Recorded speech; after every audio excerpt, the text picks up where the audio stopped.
Highfield's always been a church that has welcomed students in the past, but the history of what we're doing here at the Living Room has been quite identifying quite a specific need. And members of Zoe's church in Southampton realised that need was great. 2 university campuses on their doorstep, and yet less than 2% of the 40,000 students living there attended local churches. What we wanted to do here at the Living Room is provide a place that is welcoming, that doesn't feel like preconceptions of church, whatever that is, but somewhere that students can feel like it's their own space, where they're welcome to meet with other people, to be able to ask questions, to be able to chat to people, to come in and to opt out if they want. We have space in the cafe as it's set up for people just to sit and chat and opt out. And that makes it less threatening, I think, for people coming with no prior church background. Hi, I'm Nikki. This is the food part of the living room. We feel it's very important as it's initial point of contact when people come in. There's smells and they stand in the line and we welcome them. And it's a very social thing because they come in, sit in the cafe, they can chat, and it's not intimidating. It's been, a journey getting to where we are with the Living Room. We had something called Ignite, which was a group of students meeting after our evening service. And we kind of used those foundations. We used the people who were there, that team, that core team, to kind of start something a bit bigger, to start something that was more like church rather than a gathering after church. And in terms of, PCC and all those things in the Church of England that we kind of go through, we went to them and they were very aware that there was a need that was greater than we were meeting at the time, and they were very supportive of anything that would encourage more students to come to know the transforming power of Jesus. I was looking for a church, and the thing that I found most attractive about the living room was just the warm nature of the environment, all the lights there, the fact that I got served food here was really great, and I just found the worship and the talks really on my level and really spoke to me. Every week I got something out of it.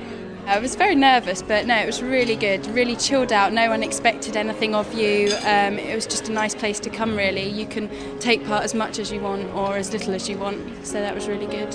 A couple of our housemates are sort of getting quite asking a lot of questions about it, and they're quite keen to come along to some of the events because everyone's so welcoming and friendly here. It's great to just get involved in however way you can. Life's hard, that's what their faces say.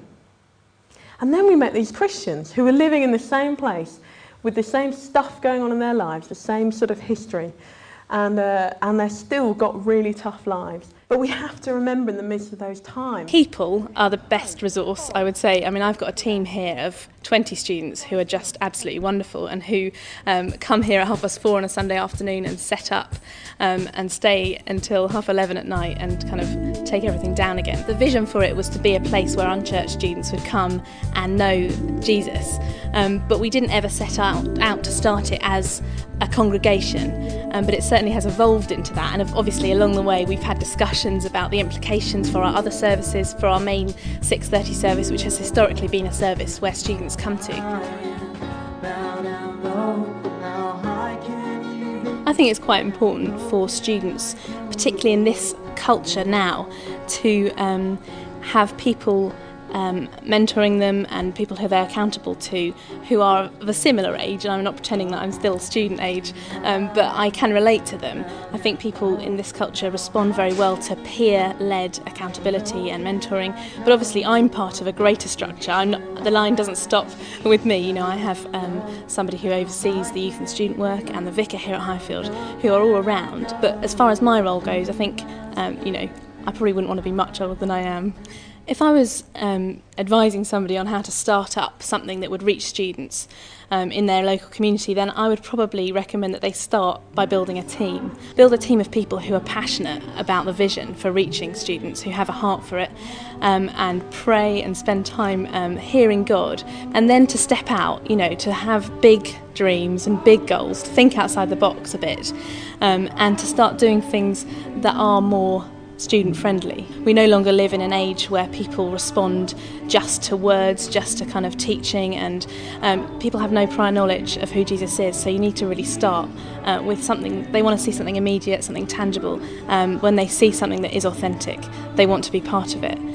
What has been the most exciting thing and a real privilege about being part of the Living Room is that our vision for seeing unchurched students actually coming and experiencing the transforming power of Jesus is actually happening. God has been working, he's been bringing people along from all sorts of different places, people who've been coming with friends, people who've just turned up as students who aren't Christians, who've been part of our fellowship here, who've been part of the community at the Living Room, are happy to come along even though they don't actually know really who Jesus is. They don't know why they're here sometimes, and that's our experience, and people have come and they've become Christians as part of what we're doing, and that's just, that's what it's all about. It's really exciting.